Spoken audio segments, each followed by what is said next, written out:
ಕುರಿ ಕಾಯುವ ಬಾಸ್ ಇರ್ತಾನೆ.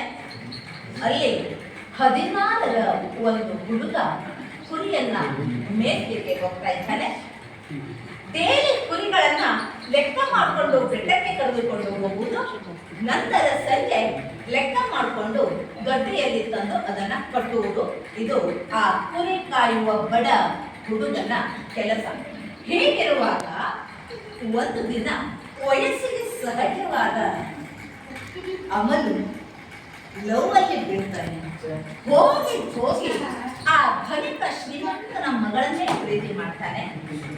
ಪ್ರೀತಿ ಮಾಡಿ ಧೈರ್ಯದಿಂದ ಹೇಳ್ತಾನೆ, ಬಂಧುಗಳೇ ಒಡೆಯ, ನಾನೊಂದು ಮಾತನ್ನ ಹೇಳ್ತಾ ಇದ್ದೀನಿ, ನಿಮ್ಮ ಮಗಳನ್ನು ನನಗೆ ದಾರಿ ಎಳೆದುಕೊಂಡಿರಾ.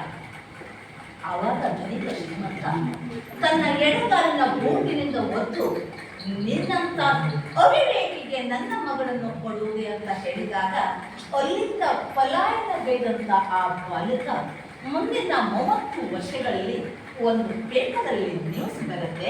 ಈ ಧನಿಕ ಶ್ರೀಮಂತ ಓದ್ತಾನೆ, ಚಸ್ಮಾ ಹಾಕೊಂಡು ಓದ್ತಾನೆ.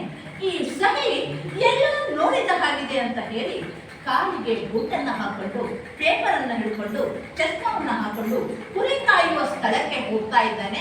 ಅಲ್ಲಿ ಕಲ್ಲುಗಳಲ್ಲಿ, ಮರದ ಬಟ್ಟೆಗಳಲ್ಲಿ ಕೆತ್ತಿದ್ದ, ನಾನು ಅಮೇರಿಕಾದ ರಾಷ್ಟ್ರಪತಿ ಆದರೆ, ರಾಷ್ಟ್ರಾಧ್ಯಕ್ಷ ಆದರೆ ಅಂತ ಹೇಳಿ ಅದನ್ನು ನೋಡ್ತಾನೆ. ಇದನ್ನು ನೋಡ್ತಾನೆ. ಅದೇ ವ್ಯಕ್ತಿ ಎಡಗಾಲಿನ ಬೂಟಿನ ಕಾಲಿಂದ ಒತ್ತಂತ ಆ ಬಾಲಕ ಇಂದು ಅಮೆರಿಕಾದ ರಾಷ್ಟ್ರಾಧ್ಯಕ್ಷನಾಗಿದ್ದಾನೆ. ಅವನೇ ಜಾರ್ಜ್ ವಾಷಿಂಗ್ಟನ್.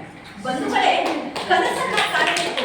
ಯಾವಾಗ 50 ಆದ್ಮೇಲೆ ಕನಸು ಕಾಣ್ಲಿಕ್ಕಾಗತ್ತಾ? 60 ಆದ್ಮೇಲೆ ಕನಸು ಕಾಣ್ಲಿಕ್ಕಾಗತ್ತಾ?